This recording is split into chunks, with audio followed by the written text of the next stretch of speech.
Meus amados, a paz do Senhor Jesus Cristo de Nazaré, esse é o estudo de número 17 sobre anjos ou demônios, luz ou trevas, principados ou potestades, hostes do mal ou anjos de luz. Amém, amados? Vamos relacionar o demônio às enfermidades causadas, vamos relacionar o nome dos demônios às suas ações, para que você entenda que demônios, esse tipo de demônio se relaciona sempre em uma direção, porque eles são organizados. O reino de Satanás funciona como se fosse um grande exército, aonde tem os seus generais, os seus majores, os seus capitães, como se fosse uma hierarquia de um exército. É um reino das trevas que funciona de maneira organizada, aonde o chefe é Satanás. Então, realmente, amado, esse ponto ele chega a ser interessante pela maneira em que esses demônios agem no mundo espiritual.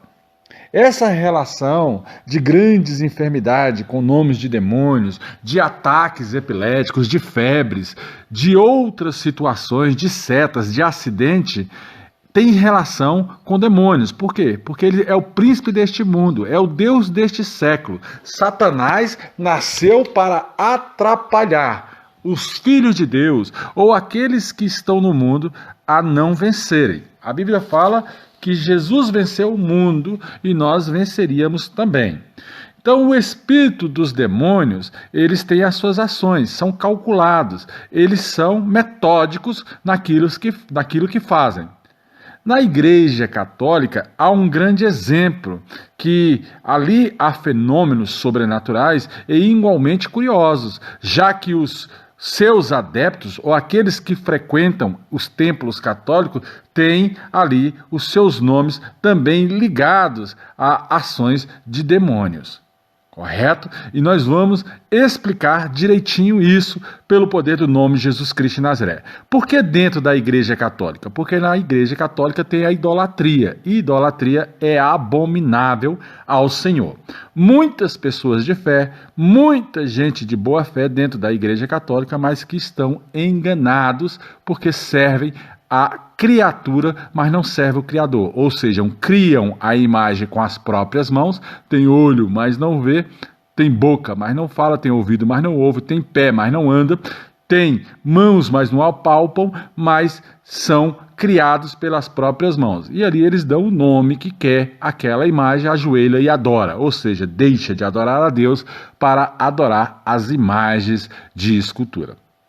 Amado, é interessante que existe um demônio chamado de Omolum. Esse demônio, ele está tanto no candomblé, como na macumbaria, como na bruxaria, e ele opera de maneira assim, como se diz, na transversal, de um lado para o outro, ou até mesmo em sentido contrário, dentro de outras religiosidades. Por exemplo, se essa entidade se intitula rei da calunga, ou rei ali do cemitério, ou rei do terreiro de macumba, é um dos grandes responsáveis por esse tipo de enfermidade, pela epilepsia, correto? A manifestação dos epiléticos tem a ver com a ação do Omolum. Então, quando você vê dentro da igreja alguém com ataques epiléticos, combate esse demônio, porque ele é o chefe dos demônios. E a Bíblia fala lá em Efésios, capítulo 6, para a gente combater o bom combate, para a gente combater contra os principados e potestades com todas as armas espirituais. E as armas espirituais é o poder da palavra, segundo a Bíblia Sagrada. Então, da mesma forma, essas pessoas sofrem, amado, feridas, chagas, doenças na pele. Esse Omolum é um demônio responsável por essa situação, aonde os médicos da terra por mais que façam o exame aqui ou ali, não conseguem descobrir que mal é aquele. Tem coisas que é da pele, da carne, aonde os médicos conseguem instituir a cura por tratamento, mas tem coisas que tem que ser repreendido porque pode ser uma maldição hereditária lançada dos pais nos filhos ou até mesmo por ali compromissos feitos nos terreiros de macumba. Então, normalmente essas feridas, amados, e essas pessoas são possuídas por esse demônio chamado de Omolum. Então, está associado também a São Lázaro, ali na Igreja Católica, porque troca-se o nome, mas não troca a ação.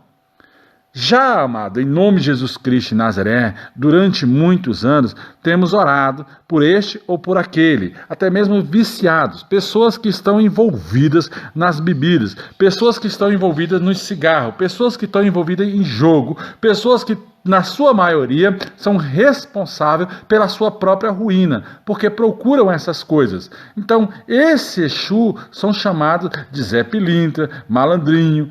Esses Exus, eles acometem o mal do vício sobre a vida daqueles que vivem em bares, daqueles que vivem só bêbados, que calambiam de um lado para o outro. Essas pessoas são visitadas por esse espírito chamado de Exu Zé Pilintra.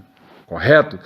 Amado, a pomba-gira ou outros demônios, nessa linhagem de pomba-gira, sete saias, elas são responsáveis pela prostituição, por aquelas que se vendem no corpo. Eu não falo de fantasias, porque a mente ela é fértil, mas eu falo daquilo que é venda, a venda do corpo, tomar o marido do outro, isso e aquilo. Correto? Em nome do Senhor Jesus Cristo de Nazaré. Então essas pessoas, elas estão envolvidas ali com esse tipo de demônio, chamado até mesmo de Maria Mulambo.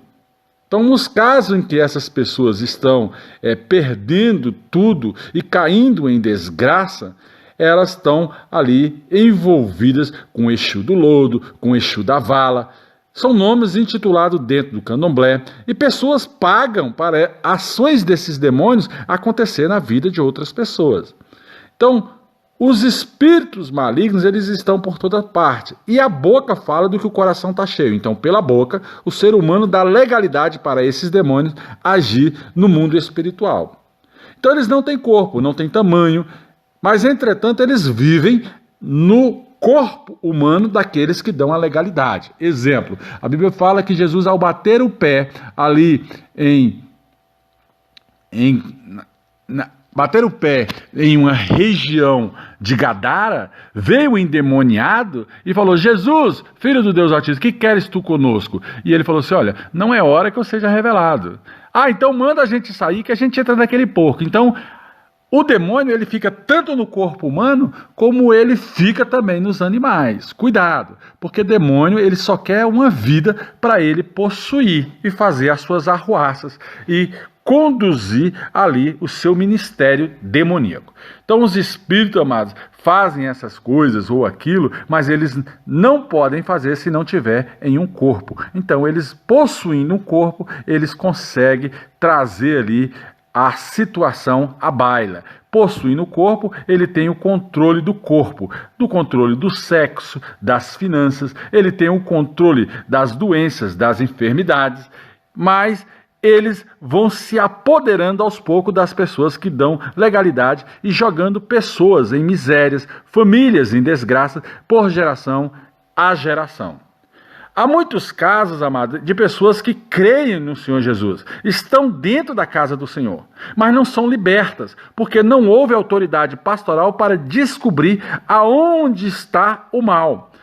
Essas pessoas se achegam à igreja evangélica e os pastores não usam a sua autoridade pastoral, não têm o entendimento, não têm o discernimento, não têm a sabedoria, não têm o conhecimento. E ali aquela pessoa fica anos dentro da igreja e não rompe em nada. Mas por quê? Porque não foi desfeito aquele laço causado na sua vida passada. Ora, a Bíblia fala, quem crê e for batizado será salvo. Bom, princípio de salvação. Quando você batiza, nova criatura é. Mas essa nova criatura é para aprender o evangelho. Ela começa a aprender como criança, a crescer como um adolescente e virar um adulto, intelectualmente falando. Então ela vai aprendendo a se desvencilhar do mal, a sair do reino do maligno para o reino da maravilhosa luz em Cristo Jesus. Então o batismo serve como o início de tudo. Ali no batismo começa a crescer a criança, o adolescente e o adulto na fé. Ou seja, para que se cumpra a palavra de Paulo, que fala assim, olha, homem de pequena fé. Então é um homem que acaba de entrar no evangelho. E nem Israel viu tamanha fé. É aquele que tem o conhecimento a respeito de fé. Amém, amados? Entenda esse mistério pelo poder do nome de Jesus Cristo de Nazaré, porque há cristãos dentro da igreja, pessoas que são totalmente desgraçadas em espíritos. Mas por quê? Porque a liderança não observa isso ou aquilo na vida daquelas pessoas.